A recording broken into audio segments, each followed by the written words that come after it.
नमस्कार दोस्तों, coin stars channel में आपका स्वागत है।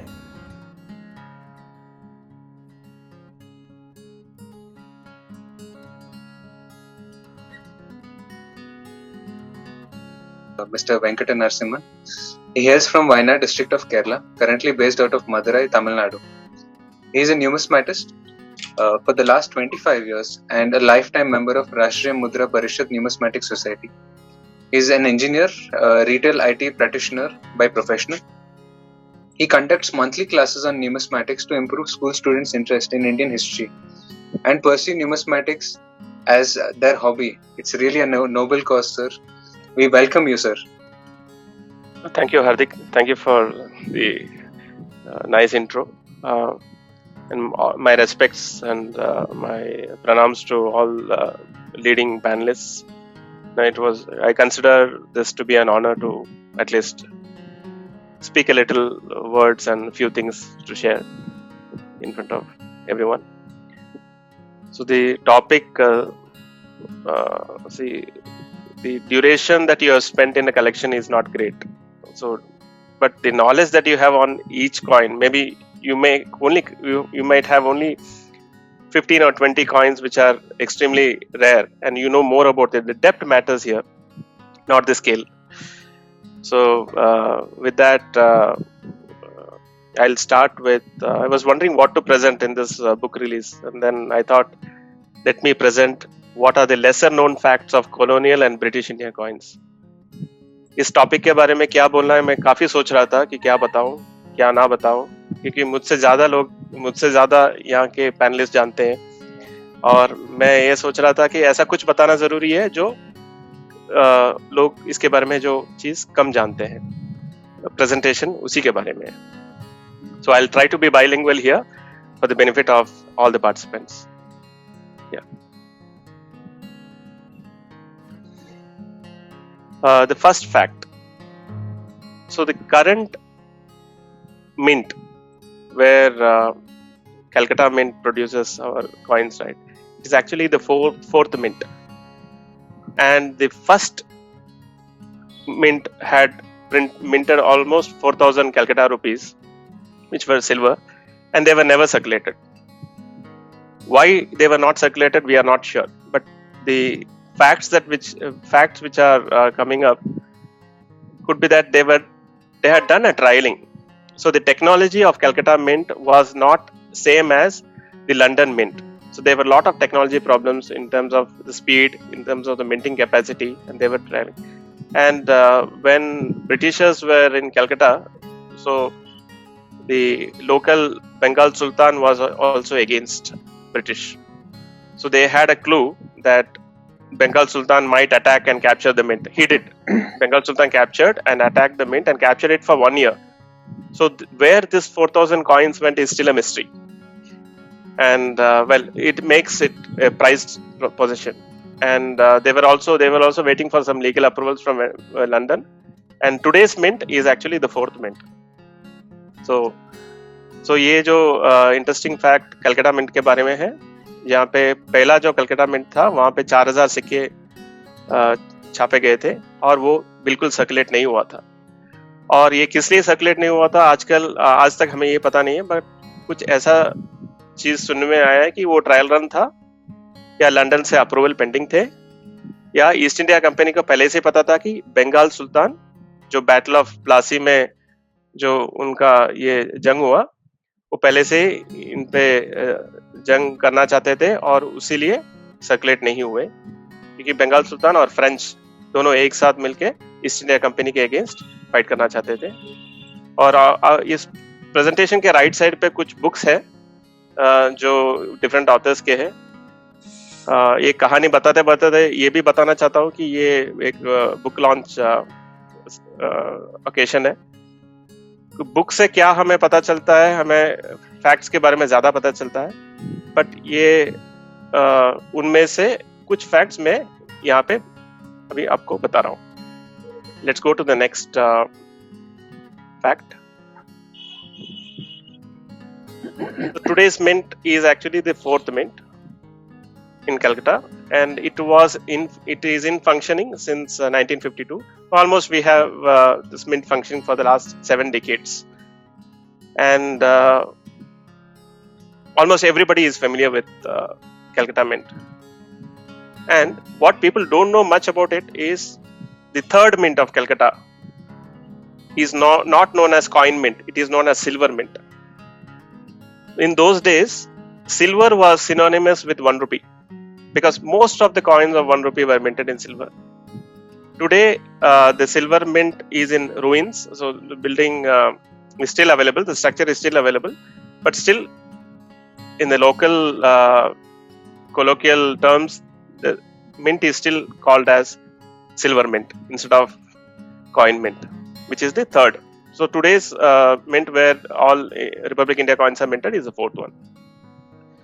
जिस कॉइन जो अभी के कोलकाता वाला मिंट है वो चौथा मिंट है, और उससे पहले का मिंट को सिल्वर मिंट बोला जाते थे कि वहाँ पे 1 रुपये सिल्वर का बनता था, और अभी भी है वो बिल्डिंग है मगर वहाँ पे मिंटिंग कुछ हो नहीं रही अभी।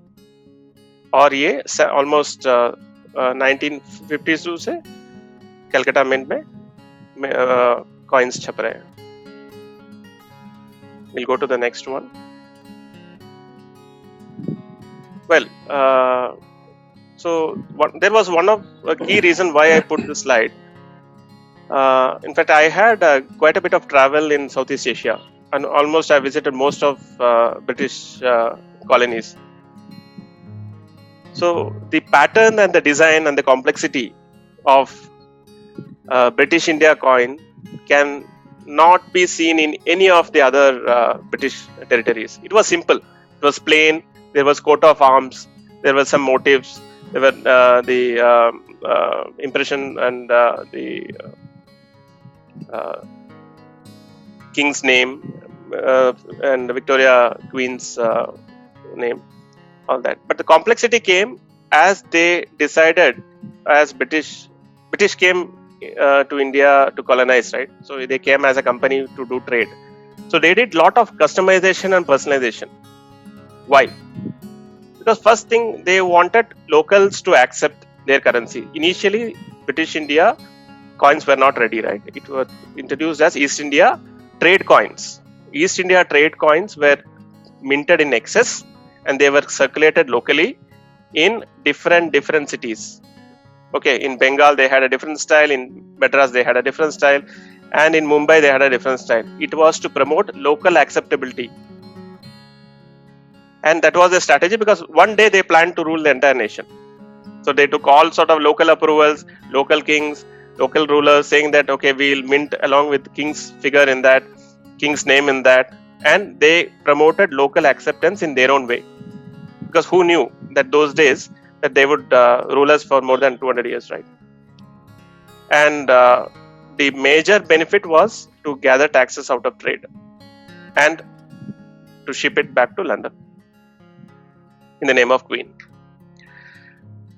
तो इस स्लाइड में ये बताना चाहता हूँ कि जिस तरीके का कॉइन्स बने हुए हैं ब्रिटिश इंडिया के और ईस्ट इंडिया कंपनी के, ये जो डिजाइन की जो कॉम्प्लेक्सिटी है, जो कारीगरी है, इंडियन कॉइन्स का कारीगरी बहुत ही ज्यादा है, क्योंकि हर जगह में वो अलग कस्टमाइज करना चाहते थे और हर शहर में वो अलग करते थे। चेन्नई में कुछ और था डिजाइन, कलकत्ता में कुछ और था और मुंबई में कुछ और था। और ये डिजाइन सारे ये वेरिएशन इसीलिए रखे क्योंकि उनको पता था कि कभी ना कभी हमें यहाँ पे राज तो करना ही है। उससे पहले, राज करने से पहले करेंसी का सर्कुलेशन शुरू कर देते हैं ताकि टैक्स और ब्याज लेना इजी हो। ये था पर्सन, ये था reason. We'll go to the next slide. Mughal coins were also minted in Bombay Mint. It was actually Mughal rupee was minted in Bombay Mint after the last emperor Farrukh Shiars, after taking permission from him. Okay, and these are the old names of gold coins and silver coins which were minted in Bombay Mint. Gold coins were called as Carolina, silver coins were called as Angelina, Cooperoon and Tinny. So it was made up of gold, silver, copper and tin.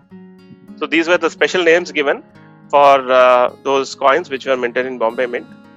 and this was done with a special arrangement.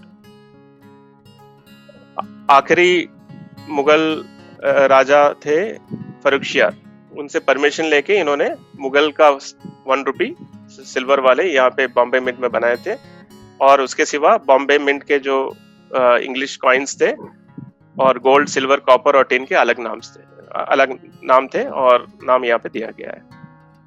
We'll go to the next one. The coins which were initially minted, especially silver and half a rupee, there where the purity of silver was close to 900 plus. So 90% and more purity was available in those coins. And after First World War, the coin which were made of silver became quite scarce, and they started exploring cheaper minting because of the silver cost was high, and most of the silver produced at that time were used for funding First World War. So majority of funding of First World War was funded through silver, and all that silver which became coins were a portion of it, significant portion of it was taken back to London. And I still remember a small note from my granny saying that people in those days, when they got to know that silver coins were being taken back from circulation, lot of smart housewives who used to keep these coins in kitchen, they used to keep it in their own kitchen piggy banks, immediately requested the local jeweler to make plates. So lot of such coins were demonetized, were converted into utensils and plates, and there were only few collectors at that time and who were able to save them from melting and save them from sending it back to London. Hence these become quite difficult, and it is a prized position. World war 1 के कारण silver के सिक्के, काफी सिक्के वापस London भेजे गए थे, क्योंकि वो वर्ल्ड वॉर के लिए जो खर्चा चाहिए था वो इसी से उन्होंने खर्चा निकाला, और उसके बाद के जो भी सिक्के बने थे वो अलॉय कॉइन्स के बने थे, और जो भी जिसके पास भी वो चांदी का सिक्का था उन्होंने उसको बिकल के कुछ बर्तन बना लिए थे.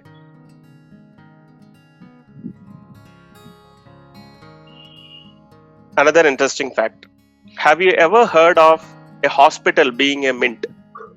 Yes, you are hearing it right.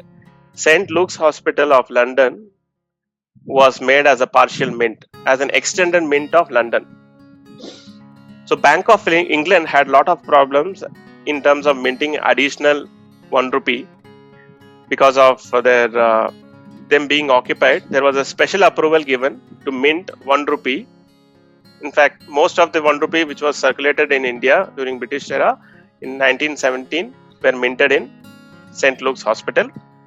A portion of hospital was fortified, and the minting machines, everything was set up, and it was both functioning as a hospital and a mint. It has never happened before that a hospital was converted to mint, or a mint becomes a hospital.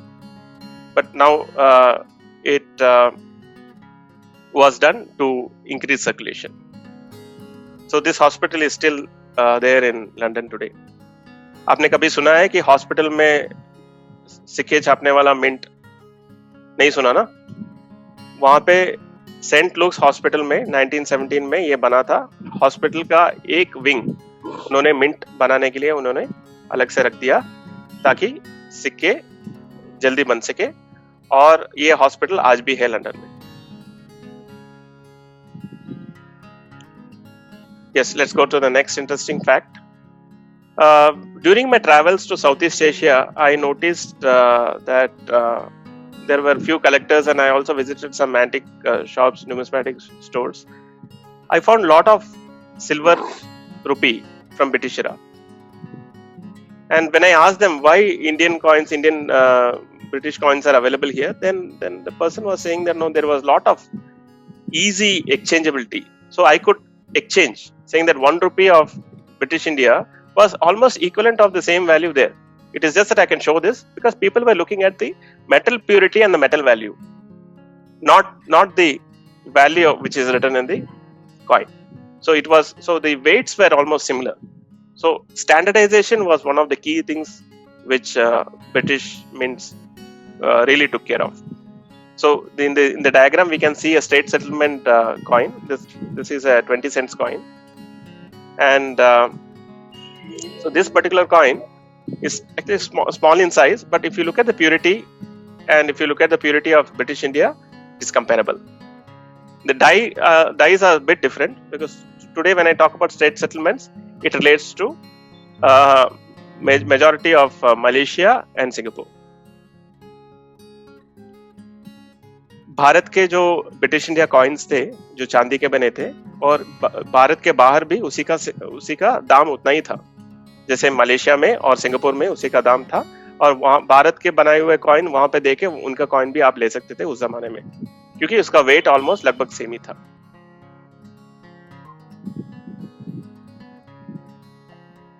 Let's go to the next fact. Have you ever seen such a complex series or complex coinage of all British or any other European country who tried to colonize India? The complexity and the variety in the series, if you start collecting either one series, you will never know where to start or where to end, because you collect in random and then the series are different, the years are different, the king, the portrait of the king and the queen will change regularly. So this complexity came in because of the following reasons.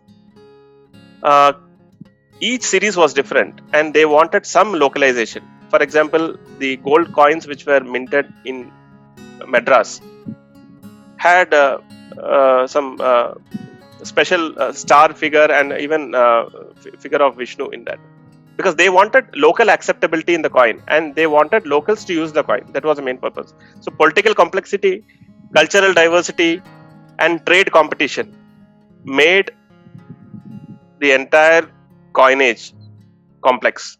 I think we'll get to know more about Portuguese coins from Mr. Craig's presentation, but I have never seen such a complicated series and coinage in any other part of the world other than India. It makes our hobby of numismatics interesting, and everybody will have a story to tell about their collection. That's what matters.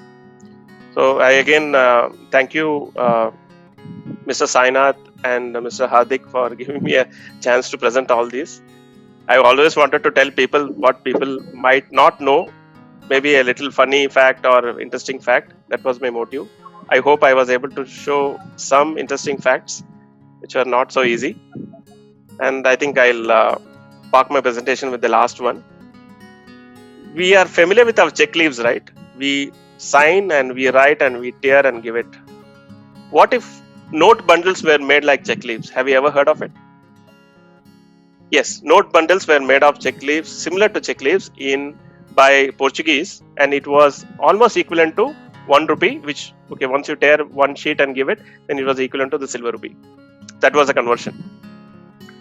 तो आपने पहले कभी सुना है कि note chequebook की तरह होना? तो 25 लीफ के चेकबुक वाले डिजाइन में पोर्चुगीज ने 1 रुपया बनाया था और वो सर्कुलेशन में भी था. आप बस एक पन्ना निकाल के देते थे और देने के बाद आपको उसी का एक रुपए वाला सिल्वर के बराबर था, आप एक्सचेंज कर पाते थे. So this was predominantly used in Goa. So with that, I humbly park my presentation here. Thank you, Hardik. Thank you, Mr. Venkata Narasimhan. अगले एपिसोड में फिर ऐसे ही किसी मजेदार सिक्के की कहानी लेकर फिर प्रस्तुत होंगे. धन्यवाद. अगर आपके पास यह सिक्का हो तो नीचे कमेंट में लिखकर हमें बताएं. सिक्के जमा करिए, आनंद के साथ पैसे भी कमाइए. धन्यवाद. क्या आप चाहते हैं कि आपका नाम और आपकी कमेंट हमारे वीडियो में आए? आपको सिर्फ इतना करना है. कॉइनस्टार्स चैनल को सब्सक्राइब करिए, वीडियो को लाइक करिए और नीचे कमेंट सेक्शन में आपके विचार लिखिए. हम कोशिश करेंगे कि आपकी कमेंट्स हमारे आने वाले एपिसोड्स में आए। हम आपकी सारी कमेंट्स पढ़ते हैं।